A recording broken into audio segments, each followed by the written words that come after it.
Hi hello नमस्कार. आज बघा आपण आपल्यासमोर नवीन रेसिपी घेऊन आलेलो आहे. ती तुम्हाला माहितीच असेल. असं हे बघा, शेव कांदा केलेला आहे. घाटी शेव म्हणतात त्याला. बघा कसा सुंदर असा रस्सा दिसतोय. त्याचबरोबर केली आहे थोडी आपण भेंडीची भाजी केली आहे. चपाती पण आहे आणि कांदा पण आहे. कसं वाटलं ते सांगा. बघा एकदम हॉटेल स्टाईल बनवलेली आहे आपण.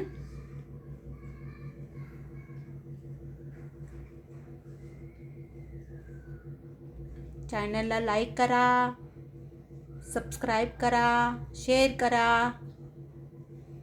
आणि पुन्हा भेटूया पुढच्या नवीन रेसिपी बरोबर. चला टाटा, बाय बाय.